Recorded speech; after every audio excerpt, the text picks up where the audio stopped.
Hello, everyone. Thank you for joining us today and welcome to the Let's Help Startup series. This is our first edition of the series. In 2021, OVHcloud Startup Program is running a series of webinars, panel discussion in various topics such as technology, marketing, funding, and so forth. We're going to invite our subject matters experts, our panels, to share their experience. The objective is to actually help the startup community by providing a platform for everyone to learn and share. And today's topic that we are going to talk about is tips to make your startup stand out with our guest speakers. Allow me to do a quick introduction. My name is Ling. I'm the startup program leader for OVHcloud Startup Program team.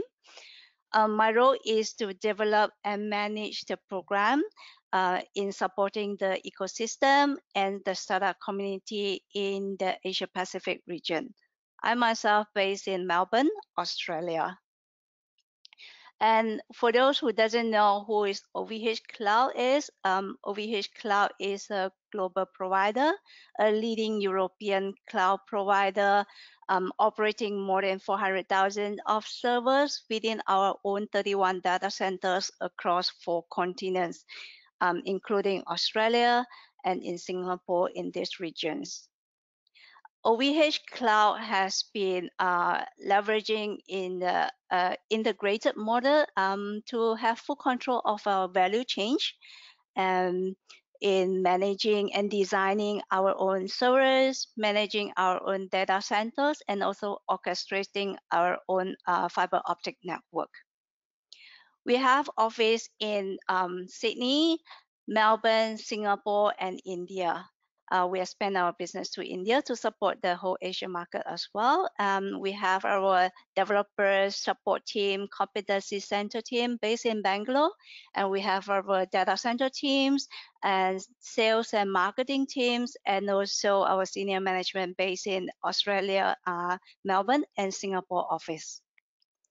So what is OVHcloud Startup Program? You saw the videos earlier. Yep, OVH Startup Program has been supported about more than 1,800 of startups, or close to 2,000 in actual fact, innovative businesses worldwide since we launched the program in 2015. The program has been supported startup and scale up with advantages in the program to help start up and scale up to start and scale the businesses. So in last year, this September, we actually rebrand the program to provide more perks to support our startup members. We also expanding the program to scale up as well. So OVHcloud Startup Program actually provides startup and scale up with reliable and affordable cloud infrastructures for startup and scale up that needs to start and scale. With the program, startup at all stages get access to resources, including core marketing opportunities, technical support, and also cloud infrastructure credit up to 100,000, depend the maturity of your startup. If you're a startup, you get $10,000 of credit voucher to enable the services. And if you have scale up, you get up to $100,000 of infrastructure cloud credit. So you can use the credit to enable services such as hosted private cloud, which is powered with the best VMware technology. And last year, in Q2 2020, Forrester Wave report actually recognized OVHcloud as the European leader in hosted private cloud market. And then, of course, for startup, a lot of time you will use public cloud instances. For instance, compute powers, including GPU power, GPU instances that you can enable using the cloud infrastructure credit. And also we support services around it, such as the Kubernetes managed services. private registry services, and also platform as a service like AI training, machine learning, serving, and also big data, and also cloud storage. So public cloud instances, we see that's more flexible, more scalable for startup especially, and it's based on OpenStack, open source technology, which is very crucial and important for startups to leverage on the flexibility and the freedom of using such instances. You can find a lot more use cases from our website, and you can find a lot information about startup program through our website as well at startup.ovhcloud.com. So before we introduce our guest speakers today, I'd like to go through a little bit of housekeeping as well. We're going to have the panel discussion for about 30 to 35 minutes of panel discussion for our panelists to share their experience. And then we will have about 15 minutes of at the end of the discussion for Q&A. Please drop your questions at the questions box at the side of your panel. Then we will try our best to get as many questions as we could at the end of the discussion. All right. Without further ado, let me introduce our panelists today. We are very excited to have two guest speakers today to join us to share their experience and how to make your businesses stand out among other crowd. Okay, first of all, we have Leo Dennis. Leo Dennis is the founder of Australiance Talent, and co-founder for Startup and Angels. Leo is a serial entrepreneur and who is very passionate about connecting people. Leo has been based in Australia for more than 13 years now. He originally from France, and in 2010 he started a company called Australiance to enable international business and also professionals to be succeeded in Australia. And then few years later, he started another company, Australia Talent, which is a tech-enabled talent acquisition agency to help Australia startups, SMEs, and also blue chip company to acquire top talent ranging from C-levels to young guns. And Leo is also very passionate and assisting a lot of startups in connecting to new market, new clients, even to investor, VCs, and also advisor. Hi, Leo. Welcome to our session today, and welcome to join us for the first series of our Let's Help Startup series. Would you like to introduce yourself and tell us a little bit more about yourself, your company, and your work with startup? Hi, everyone. Thank you for having me and the great presentation, Ling. So as mentioned, I'm based in Sydney. So I'm considering myself as a serial entrepreneur and connector. Okay, so my mission in life is really to connect people to enable greater things. And then as Ling mentioned, then I've developed a few ways to kind of make a business out of that, but that's really what guides us. Like my team and I is really around connecting people effectively based on similar set of values. So as mentioned, yeah, we ourselves we run several brands. Australiance is probably our key brands. We've recently launched a dedicated website called australiancetalent.com if you want to visit while we speak, which is particularly focused on our talent acquisition activities. Yeah, we also have startupandangel.com, which probably some of you are already part of our community, which is a free online community where we partner with OVH startup program in particular, and we've got 500 entrepreneurs, mentors, investors, a number of co-working space as well present in the platform. We release podcast episodes every week. interviewing really inspiring founders. So some of you may already be listening or speaking in the on our podcast, which is available on Spotify, Apple Podcast, and the like. And really here, all we help startup here is like to help startups to actually be seen to invest by investors, potential clients, potential contact in new markets. We have a very strong focus in Asia Pacific, but we also have obviously connection and roots in Europe and North America. So we started Panelists with help over 250 early stage startups pitch in public, physically, and in the new world, online and recorded on our YouTube channel. We've run over 50 events in 12 capital cities. We also organize an annual conference in Sydney called B2B Rocks, where we actually run startup awards, for early stage startups and scale-ups. So personally, like I'm, trying to help as many entrepreneurs really on a daily basis. As a management consultant, recruiter, mentor, or investor myself. And then I would say, because a lot of the things I think we're going to be talking about is around knowing your ideal customer. I would say one of my key ideal customer is actually international scale-ups, and we have developed end-to-end offer to help international scale-ups launch in Australia with market entry services, then business setup, and recruiting their team on the ground. And yeah, I'm the local director for a number of them.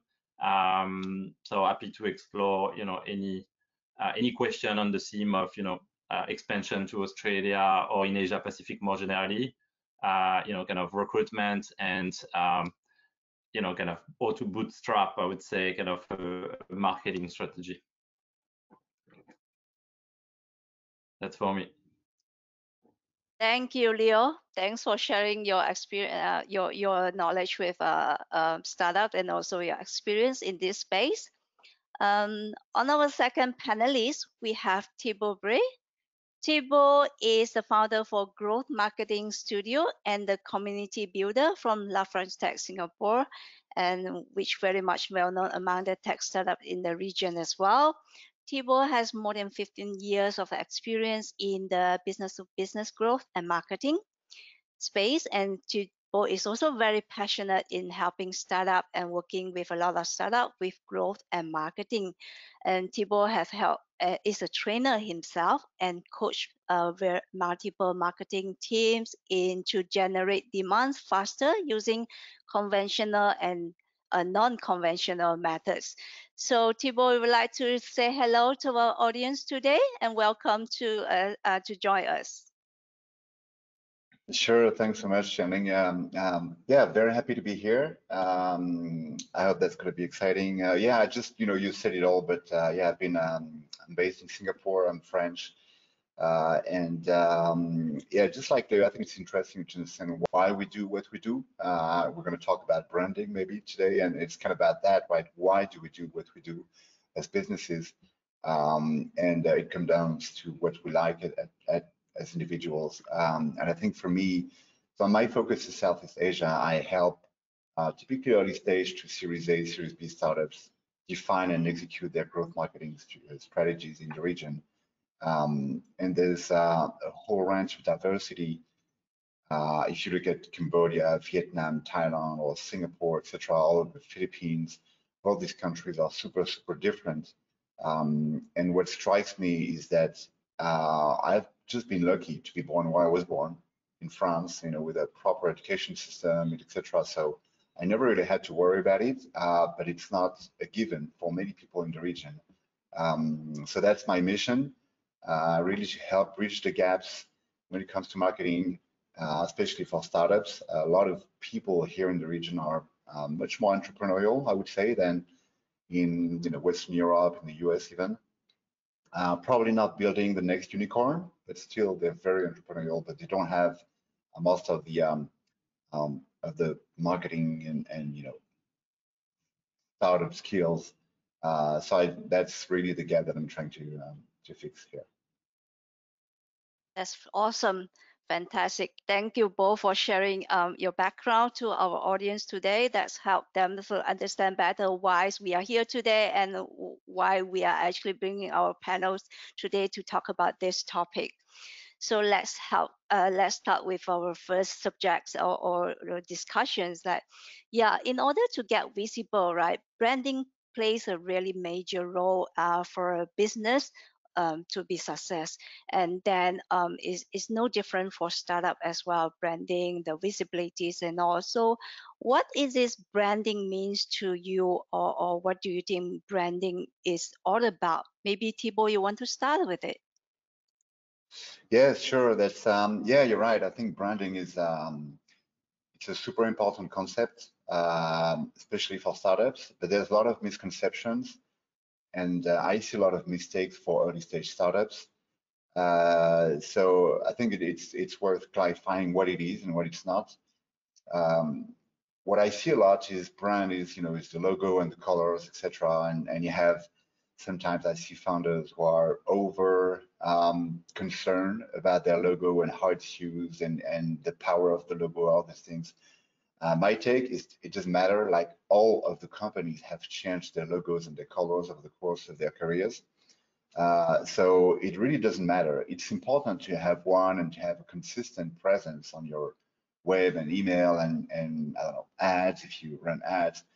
Obviously, there needs to be some consistency, right? So it's good to have a conscious brand identity. My recommendation is really to spend like 3-4 hours on this, and then you can go a long way with that. Now, what brand is, there's positioning and messaging, which is part of the brand. I put this in the brand category, and it's much more important to think through what is your positioning as a startup, because that's the key way for you to be different. There's saturation everywhere. So whatever ID you have, whatever product you're building, chances are there's a million competitors out there. Maybe not in the same countries, maybe not exactly to the same audience, etc. But there's a lot of competition. So you have to stand out. So the way you approach the whole branding and positioning and messaging aspect is that should really be your main concern that keeps you awake at night. How do you stand out from the rest? How can you be different from what everybody else is doing? And I'm not sure why, but I see a lot of the exact opposite, right? Probably because when you start a business, you sort of want to exist, you want to be out there. So you sort of take the big examples, so the big startups and startups or corporates, whatever, try to mimic them. I think it's always interesting to see what others are doing, but my recommendation is really to use that to go in the opposite direction. Because if you sort of create, if you take your whole business out of a red ocean where a lot of companies are operating already, people will just notice you because you will be, standing out because you will be alone in your own category that you define. And that's really what positioning is about. That's super important. Um, if I take the classical example of Volvo, they build cars just like Porsche or just like whatever brand, but they build safe cars. So their positioning is about safety. So if you go to a Volvo car dealer, maybe the guy is going to ask you, do you have children? Because they want to have a conversation about safety, not about cars. Whereas if I go to, I don't know, Porsche, maybe the guy is going to ask me, are you single? Because that's a good car to impress women, for instance.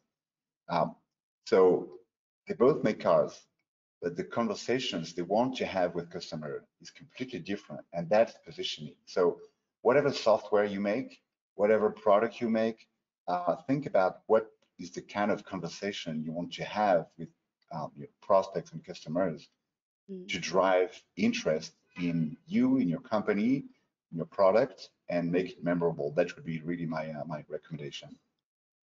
Thank you, Thibaut. That's a really good insight. And how about Leo? What do you think about branding? So yeah, I mean, different, I see it a bit differently. So I agree, it's important to have, good brand image, and but like ultimately, if your fundamentals are wrong, if your product is bad, then you will quickly need to change, your logo and your name, and try something else. So I'd say, the first thing is like, what's the value proposition? What do you want to stand for? What do you want people to remember you for? And then, obviously, and you often see that, like, as a, we are in the process of launching a new product, and, finding the brand name for us, like, we pretty much leave it to the next phase, because, you start looking at domain names, and as Thibaut mentioned, obviously your name may sound different in, other markets, their language, their culture. So the key thing is more kind of, what's your value proposition? Who do you want to attract? What do you want to stand for? And actually, obviously own that, behave like it. And, like, I think, like, if happy and delighted, then they will remember your brand name and, rave about it. Yeah, I can't agree more with both of you. I do agree that it is really some image and message that you're going to put yourself up in front of your customer, your competitors, or your investor, and so forth. Yeah, it's not just, to me, it's not just about the color, the design, the logo, but it's the value proposition, the consistent messages that you're going to bring to everyone else, to actually bring the assistance of you in the market that help you to see, give the kind of trust, the confidence that you give, not to just to your customer, and also to your investor, and even to your own team as well that you are building. So that's my take, and I got from both of you in terms of branding. Yeah, and if I can add something, that I like the concept of radical differentiation, and I think it's super important, especially when you're an early stage startup, to really think, how can I be radically different? Because when you have like branding, like the Nikes and Apples of the world, obviously they're pouring a lot of money into their brands, but they have something to protect, right? Yeah. As a startup, you don't, and that's your chance, right? You don't have anything to protect. You just need to be fast, go and execute, try to find product market fit as fast as you can. And if you want to be remembered, I think there's always an element that needs to be kind of extreme, and extreme in a good way. So maybe your product or your service, whatever it is already existing out there with competitors, but you're making it radically simple, like in terms of UX, etc. It's radically simple to use, and that's your main differentiator. So your positioning really be, it should be about this simplicity, but it has to be radical. If you're like, a little more simple, that's not going to be enough to be different, and that's not going to be enough to do business. So you really need to think about this concept of radical differentiation. How can you be a little bit extreme about your brand, your positioning, and your product positioning and your value proposition? That's great. Yeah, Yeah, that's I indeed agree, a and lot of especially, challenges. Sorry, Leo, you want to say something about this? yeah, I mean, you often see that with kind of successful entrepreneurs. They're really passionate about, solving the problem differently because they live the problem. Like, I mean, I often say, like, one of the reasons why we started the talent acquisition business is because we hate recruiters. And like, I don't say that like in a bad way. It's like, recruitment is an industry that has thousand days limited barrier to entry. Anyone can leave, a large recruitment firm and start their own boutique. But the vast majority, they they don't necessarily take like a human-centric approach. You know, they would you know, send resumes of people they don't really know, like be pretty unethical. You know, and one of the reason, you know, we got into this business is, you know, we really wanted to do things differently. You know, and in here, like I'm talking about, obviously all brands, but what you often see is like this manifesto, and you know, it's exactly what Thibaut mentioned is like, you know, one of the first reason. I mean, guys, here we're talking about, you know, standing out, launching a business. That's one of the most difficult things on earth to do, and you know, and then hopefully be successful at it so you can continue and grow and solve more problems. So you have to really be passionate about kind of solving this problem. And I think, you know, we're going to be talking a little bit about product to market fit, and you know, how to stand out is, for me, I mean, the bottom line and one of my key messages is, if you solve this problem better than someone else, or someone else already had, then you will stand out, and then people will, you know, keep using your solution and hopefully recommend your solution. Okay, so product market fit is also something that the startup actually have to pay more attention to it, make sure they reached and they got the right fit and also the right audience that they're going to actually sell the products. That should be the key focus of the startup. And do you see that startups nowadays, you mentioned about this, is it because startup tends to be go a bit off tangent, that they don't know where to focus? So I would say, yeah, for me is often, and you know, and it's not to necessarily blame, but like it's in terms of what I see, you know, a lot with startups is kind of a couple of things. It's like, I want to solve something bigger than I can or anyone already had, okay, and I want to solve all the problems. But at the end of the day, like, you know, by trying to solve everything, then you can't be the best, you can't be that different, you know, you don't have the money to kind of build something massive straight away. So one of the key mistake is like, I don't see people digging enough into the ideal customer issue, okay, and or listening enough to it. That's one thing. And then the other problem I see is often, and it's often, you know, when it's kind of the founder is kind of more from a tech background, like people delaying their launch until they think the product is perfect or their first solution is perfect, you know, where actually, you know, we in startup land, we've got this kind of test and fail and learn approach, which is, you know, like trying to be as agile as possible, trying something, getting feedback, because you're not gonna do it right the first time. So it's a bit, you know, this kind of finding the balancing act in terms of keeping the customer really at the center of everything you do, and you know, trying to present him with incremental solutions, you know, until you reach this product to market fit, hopefully. And you know, when I kind of prepared this discussion, I found this definition of product to market fit, because that's another thing. Like, you know, you hear about product to market fit all the time. What does it really mean? You know, I mean, it's very hard to achieve, obviously, but what is this kind of unicorn stories? And the definition I found was, it's the moment your customers become your salesperson. Okay. So think about it like, you know, like I'm very sick. I go to a doctor. I go and see 10 doctors, and finally I find one that, you know, understand what I have and tell me, you know, and fix my problem. Okay. I'm gonna be the first one to tell the world, you know, I'm healthy now. I can run again. If you ever have an ankle problem, go and see doctor XYZ. Yeah, so it's the powerful of word of mouth and referral networks that we are talking about.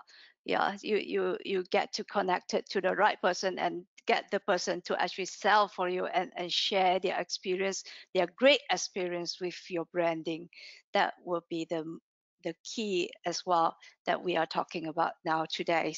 So that brings to that the topics like the strategy, the tactics that we can use many channels to promote ourselves.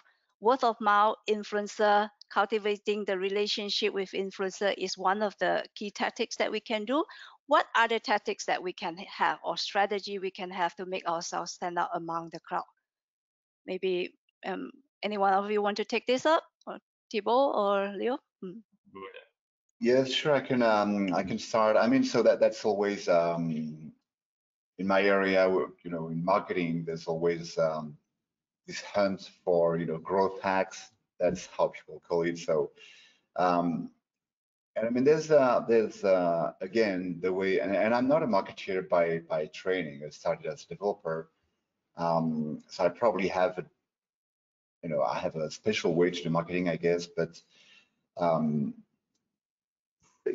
still, if you think about differentiation in marketing, like everybody does Facebook ads today, everybody does Google ads. So that means like, okay, you might have to rely on these channels in your marketing strategy, in your marketing mix at some point. But the first question you should be asking yourself, what else can I do? Where else can I look for like pockets of growth, etc. And the key here is to go and talk to your actual customers. They're people, they don't care about what you're doing, they don't care about your solution, they care about their problems. And there's always places they hang out online or offline to find help and solve their problems. And sometimes it's very, very manual.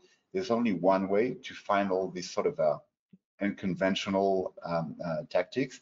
It's always to go back and talk to them. And the best case is even to just observe them, like struggle with their problems. And when you see what they're doing to try to work around all the mess that they have to fix every day, etc. That's usually an eye-opening moment. And then you realize that there's many channels that are free that are not marketing channels like Facebook ads and Google ads. There's a lot of usually like a lot of groups, lots of communities where these guys, when there's a problem that they can't solve on their own, usually people need help, right? So the first thing they will do is find other people, other entrepreneurs like them in the same industry, etc. Try to join forces and better understand the problem, find solutions. There's always groups that sometimes it happens on Slack, on Telegram, on whatever, right? On Facebook groups. And there's a lot of these groups that you can find. You need to dig deeper than just one Google request.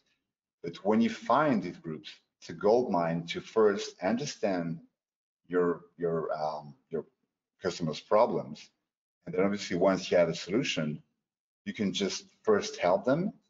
And to me, that's the best tactic when you try to help people that you find in whatever groups you found. Just people understand the value of that, and that's where the word of mouth kicks in. That's what I call, helping in public. I love this concept. I do that a lot with customers, and that's usually it's just such a great moment because you join one of those groups, you find somebody with a problem, you start helping this guy in a very visible way, and then everybody else in the group see what you're doing for this person, right, for this startup, and then as a result, they're interested in what you're doing, right?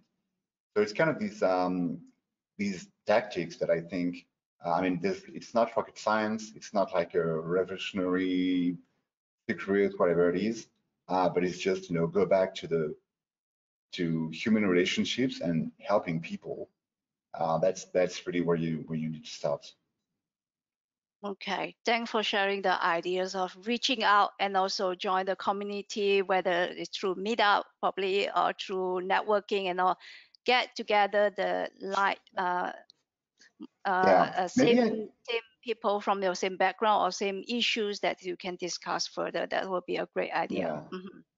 But maybe I can, to make it more concrete, give you one example of the startup that I'm helping, and they're in e-commerce groceries. So they sell, and they pivoted during COVID. So they were doing B2B SaaS before. So they completely pivoted during COVID, and they're in a super competitive market. They sell like fruits online that they deliver to your place in Singapore. super simple but super competitive because they have like huge brands against them, and the way we've built and the way we've been able to achieve growth for this company is it's all about branding, but on all of the touch points. So all of the email journeys that you have, and the website and the way your orders are delivered, the guy who delivers the orders, etc. Customer service, all of these, we gave it kind of a vintage feel, kind of the good old days kind of feel, and that's the positioning of this brand. And they needed to have like a super well-defined positioning to be able to stand out versus like all the big supermarkets that we have in Singapore. And then it needs to really be focused on, for every touch point with customers, whether it's ordering or delivering the order or customer service afterwards, you need to reflect this sort of old school kind of vintage kind of feel on all of these touch points. But then this is why people remember the company, right? So the growth it comes from the fact that we've been talking to customers, to existing customers, and tell them, so why do you like this brand? Why do you order from us? By doing a lot of interviews, we've been able to understand that, right? We understood that, yes, there's good food. There's also good food on other stores as well, right?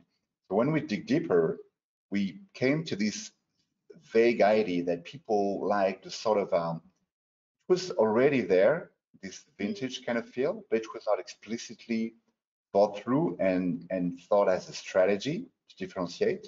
So once we understood that, so okay, let's just go all in.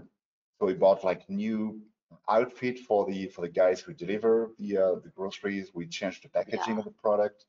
Everything is completely different, and now we're pivoting to other kinds of products like workshops, and it's all based on this sort of vintage food.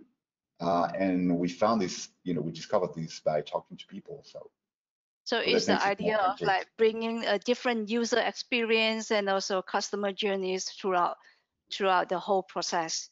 Yeah, exactly. That's how they stand out from because e-commerce is actually everyone doing it, and how you actually stand out. So you have to do something differently in the kind of cultivating the user experience of the whole journey. Yeah, that's great idea. Yeah.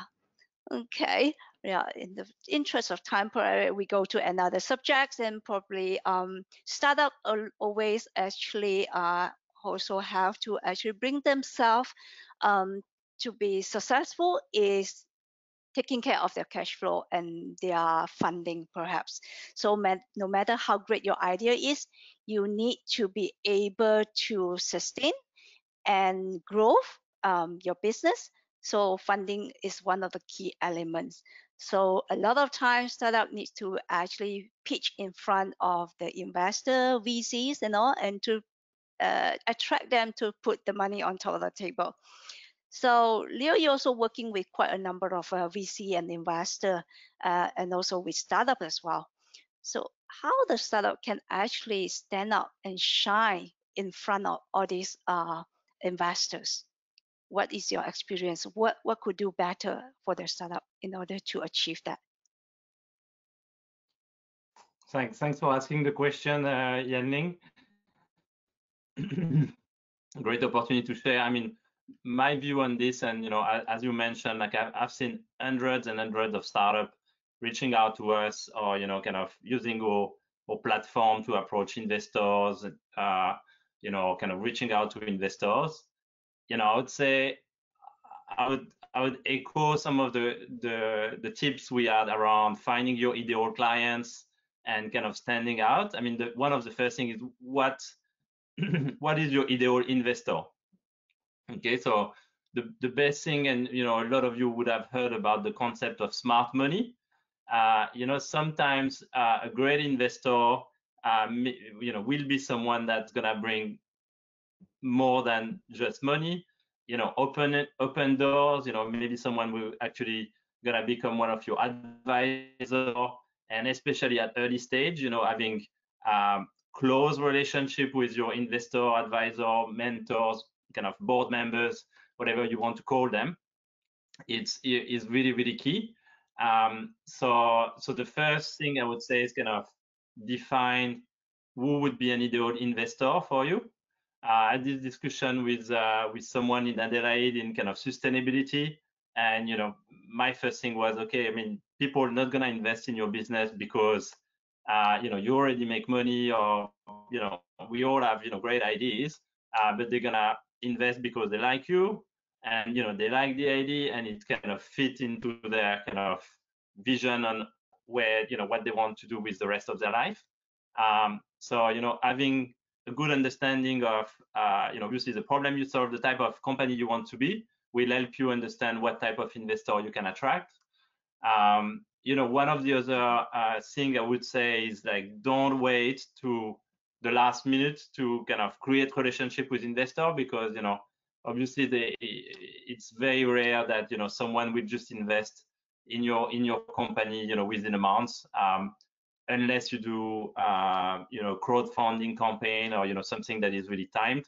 But even a crowdfunding campaign, you would have spent kind of 6 months to 1 year before to build to that point. Okay, so the best thing is kind of similarly, we're talking about having a kind of a business development plan. Is, okay, I will dedicate time on a weekly basis to create relationship, hunt for this ideal investor. Often your ideal investor may come from your close cycle, may come from a former colleague who is passionate about the topic, who's going to be investing in in you, and kind of live the dream with you in the first place. So yeah, so that would be some of my key advice, like understand who is more likely to invest in your company. Who do you want to invest in your company? Because there is no such thing as having a bad investor, or someone you don't connect with and is gonna want to get their money back, or I've followed over time, I've seen actually boards kicking out initial founders when the founder doesn't have the control anymore of the equity. So if you want to prevent all this, it's all going to be about attracting the right investor as well. Okay, so don't wait the last minute. Do something, do that regularly. As we mentioned, being part of a community, like La French Tech, if you are in this move, startup and angel, going to incubators, programs, you'll get to meet a number of investors. And the other thing I've seen recently, at least in Australia, is there is investor know often they're gonna pass on your investment opportunity for whatever reason, but they may actually be open to send you to the right investor, saying from what you're telling me is the stage you are at, the industry you are at, my colleague from another VC firm or from my business angel group is more passionate about this, you should be speaking with this person. So that could be another approach. But yeah, like don't go like in a desperate fashion is another thing I've often observed is like sending a deck and saying please invest in my company is not going to be good enough. So you really need to create a sense of relationship and make sure you this relationship is going to be sustainable. Yeah, I think it's I'm not an expert in fundraising, but usually the key trigger for me to work with clients is when they raise funds. So I'm usually part of this moment with startups. And I think the key, so I'm all in with what you say, you need to build a relationship with investors overall. And I think, again, to me, I almost put that as part of the branding of founders. So sharing, typically some founders I love, they openly share on a weekly basis on LinkedIn what's going on in their world, right, in their business. In all transparency, obviously, they usually don't provide too many numbers, but very openly, they just share their journey as a founder in a smart way. And that's a great way to build rapport because they really, remove all of the fluff and all of the bullshit, and they just focus on what's going on, the struggle they have, what went well, etc. And in a few bullet points, you know what's going on with their business, right? So if you're an investor, you can relate to that. But as a founder, you need to have the discipline to do this. And I think the key is to look to raise funds when you don't need them. You need to start doing that, because that's the best way to be in the mindset of, I just want to build a relationship and, meet investors, but I don't need the money right now. I'm just, I just want to meet people, see who's the good fit. Because if you're under pressure because you don't have enough runway anymore, then you just want the results and you just want the money. And this is where you make, mistakes, just like you said, right? Just, hey, here's my pitch deck, let me know if you're interested. Not, you're asking for money. It's not the best way to do that. So start building rapport with the investors and start to do that when you don't need the money right now. That's probably going to be that's going to put you in the best position to actually raise funds.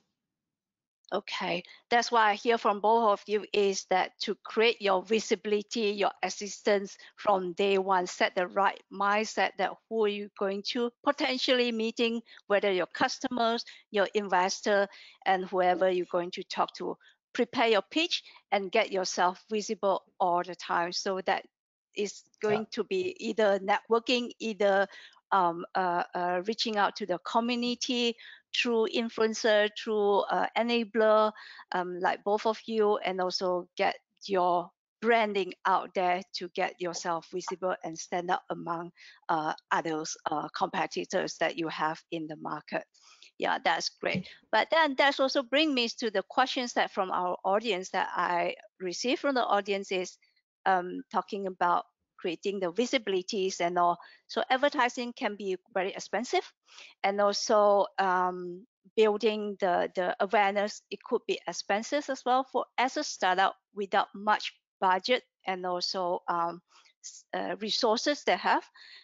Is it worth getting a professional to build like website, LinkedIn page, or any social media platform in this sense? Yeah.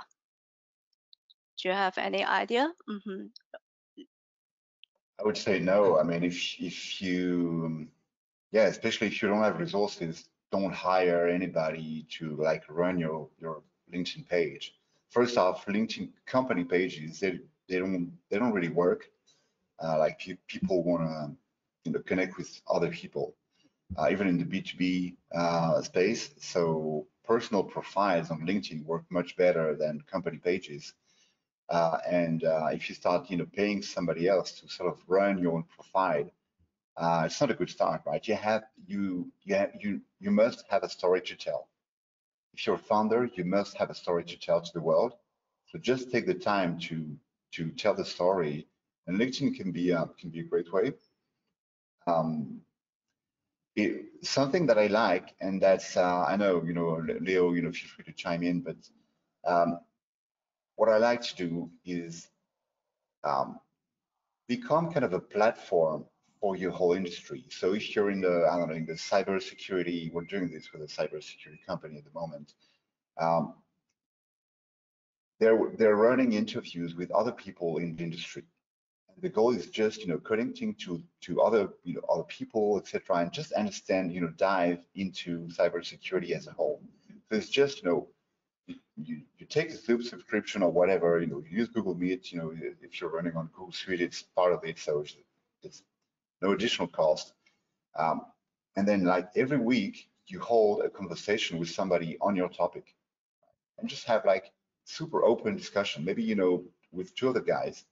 And as you do that, you just build these mechanics in terms of, okay, you invite people, hey, next week we're going to talk about whatever it is with this guy and this guy, right?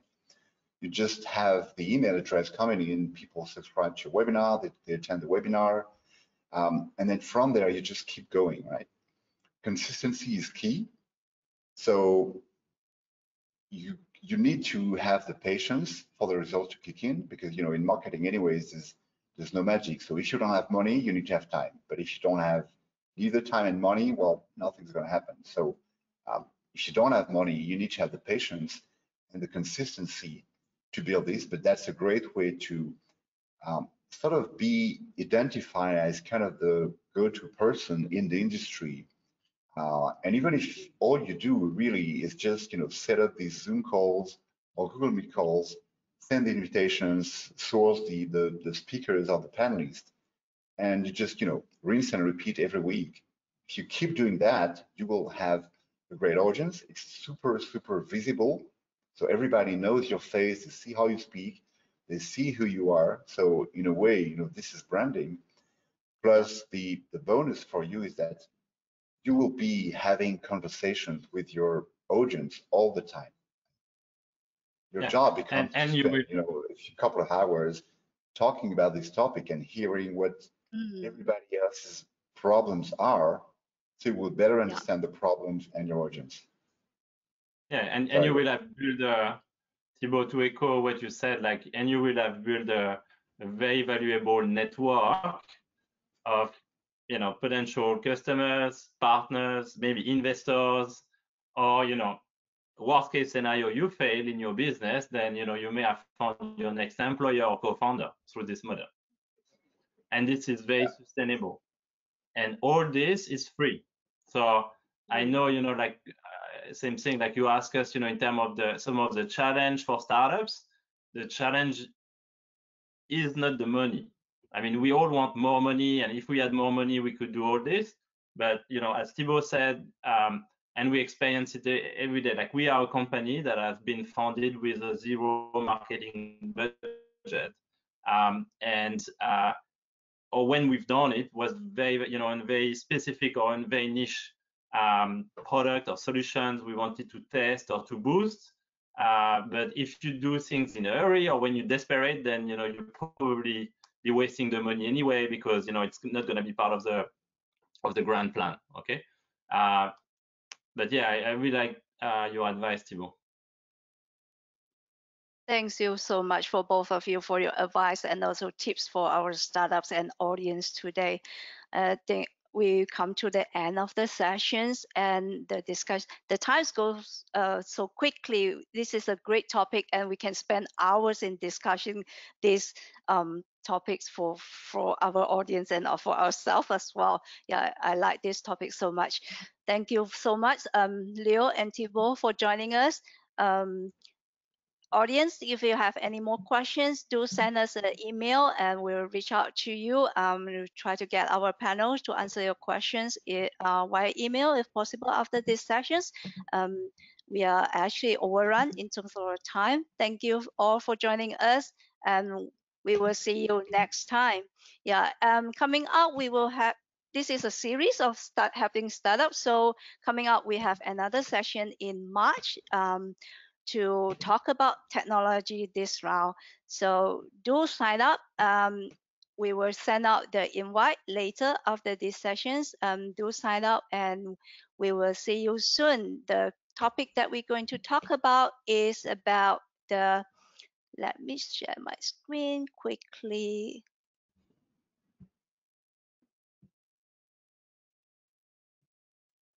It's about the cloud strategy for your startup. Okay, see you on the 18th of March at 2:30 Australia Eastern Time, and also 9 o'clock India time, and Southeast Asia Singapore time, which is 11:30 a.m. Thank you very much, guys, for joining us today. If you'd like to know more about Startup and Angel, Australians, and Australian talent, sorry, do follow Leo. And then if you would like to know more about marketing strategy and tactics, perhaps you can talk to Thibaut for this topic. If you'd like to know more about OVHcloud Startup Program, and contact me directly via LinkedIn or go to our website to learn more about it. Thank you all and see you next time. Bye-bye.